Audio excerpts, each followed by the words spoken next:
Hey guys, my name is Koushik and welcome back to LetCode. In this video, we are going to learn about the GitHub Action. Why we need this and what are the benefits of using that, I will tell you.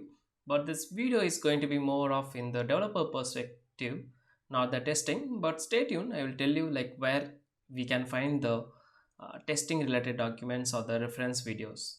If you're following our channel, probably you have known that we are offering this website called letcode.in, play.letcode.in, where we have different kind of testing use cases where you can just go and interact with like inputs or maybe the buttons or maybe the hyperlink and drop downs and everything.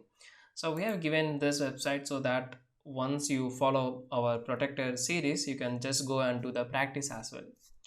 So how we maintain this website and what are the things we have done for this, like how we have deployed and how we have hosted everything. So I'm going to talk about that and how GitHub Actions really increased our productivity. So that is what we are going to check in this video. So let us understand what we used to do first before the GitHub Actions. So now I'm using this GitHub Actions for a couple of months, maybe around 3 or 4 months, and it's really helpful, at least for me. And of course there are so many blogs and videos out there with the GitHub Actions, and it's really very useful. So what is GitHub Actions is very simple. It is just like your CI/CD tool, continuous integration and continuous development, like your Jenkins. So Jenkins is going to work based on some interval of periods, like you can schedule a job or you can just schedule based on the push on your GitHub account, and then it's going to trigger all your jobs, right? The same exact thing we are going to do using the GitHub Actions.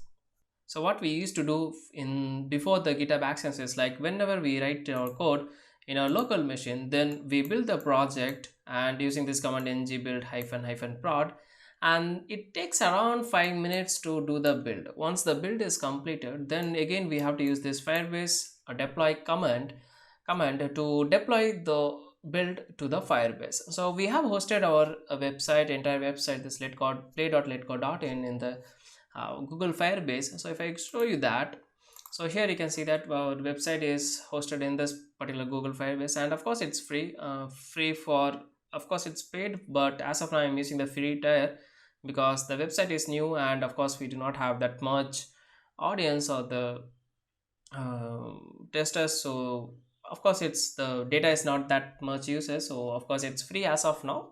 But even if it's need to be paid, I'm not worried about it, because if you are going to learn something from this, then that's make me happy. So of course, yeah, that's not a problem. Now the time here taken is approximately 5 minutes for each and every build, and I'm not a developer, I'm a tester, but I'm working with my friend who is also a tester, but we both have the same intention of building stuff. So we just learn and try to do the stuff, and of course we make so many errors and we try to fix it out, and then we have to do the deploy. Now whenever we do the deploy, it's again taking us 5 minutes, so which is not a big deal for you, but at least for me it's a big deal, because we do lots of push and that's going to take lot of time if you see in the whole. So to solve this, I have used the GitHub Actions. Now GitHub Actions is very handy and it's very easy to implement. I will show you how does the implementation works, but let us understand what is the basic of GitHub Actions here. So whenever there is a code push in my master branch, so we have this master branch where we are just listening on push. So whenever there's a code push on the master branch, it is going to trigger the GitHub Actions here. So we have written a command that is going to trigger the GitHub Actions, and then it is going to deploy the build. Once the build is success, of course it's going to be live in the website. Now for hosting, we are using GoDaddy. I think that's everyone know about GoDaddy. So we have bought the domain from the GoDaddy, and we are using the backend as our Firebase. So this is the basic fundamental how the GitHub is going to work. So what I'm going to do is, instead of just showing you the code, rather I will just do some changes and maybe I can show you. So here if you see here, now the background is in the purple color, so I just want, let's assume that I just want to change the color. So here I'm using the CSS background, which looks very decent, and let us just pick some random color, maybe this one. So I'm just going to copy this, and if I go back to my script tag, so styles tag, And within the style.css, this is the main CSS file where we have to uh, change the background or anything. So I'll just comment the existing code here, and we'll just paste the code that we copied, and that's it. So we have copied this, and this is going to work for sure. And I think we need this as well, so let me just, yeah, so that's it. So we have done the changes. Now let us understand what happens like when we are going to do the commit and when we are going to push. To make that in actions, we have to create a .github folder, and within that we have to create this workflows as a subfolder, and within that we need this YAML file, YAML file. Now here you have to set some parameters, basic parameters like name. So here we are saying that deploy LetCode in Firebase, just a name, it can be anything, not keyword or anything, but here after whatever it's going to be, that's going to be keyword. For example, here we have this on push branches, so it's going to listen whenever there's a changes in the master branch. So hyphen master means that whenever changes there in the master branch, it is going to take all the codes and then it is going to start a job. Now job in the sense it's going to deploy the Firebase deploy. So Firebase deploy is the job it's going to perform. And here it says that runs on Ubuntu latest. Of course, whenever we are going to build something, of course we need an operating system or the machine or the hardware to do the stuff, right? So we are using the Ubuntu latest, and then we have some of the steps that needs to be performed. So it says checkouts all the code from the GitHub Actions and from the master branch, and then it's going to set up the node for us. So here you can see set up node, and then with the version, so we have to specify the version. Anything above 10, I think that should work for at least my project, and that's not a problem here.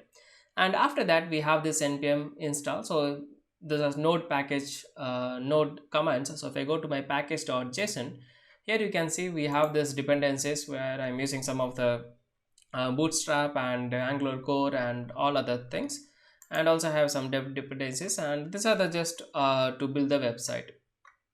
So whatever the dependencies we have, of course we have to download all the dependencies from the node package manager. So of course we have to do the install first, and after that I'm using this npm run build. So run build is nothing but, if I go to this package.json, here actually we are deploying the, we are building the prod. So ng build --- prod means it's going to build the production file for us.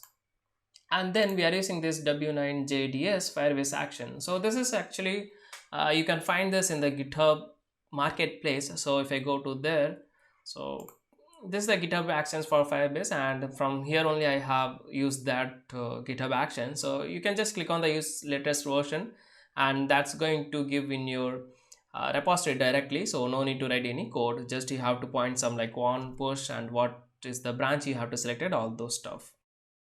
So these are basic step that needs to be set up by the GitHub actions to do the all this stuff. So that is what we are using this uses here. And after that we are saying that arguments with the deploy -- only hosting. So we are doing only the hosting here. So this is the Firebase command actually. So deploy Firebase deploy is the command that is used to deploy our project to the Firebase. And here we have to set the environment Firebase token. So basically Firebase token is like your auth key or the API key. So that's it from the setup. That's it. We just have to now commit the code and push it to my GitHub. Then we can see the build is going to happen in the GitHub actions. So here I'm just going to do the commits. So let me just commit here first, and here I'll say changed background,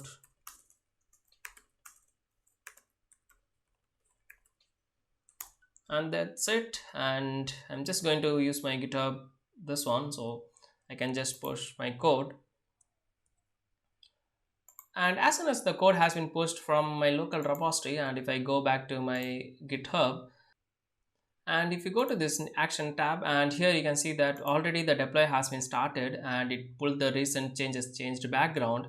And here if you go inside this, here you can see one job in progress, and if you click on this job, then here you can see the setup job. So it has already set up all the things that is needed. So the operating system, the virtual environment, and everything is done.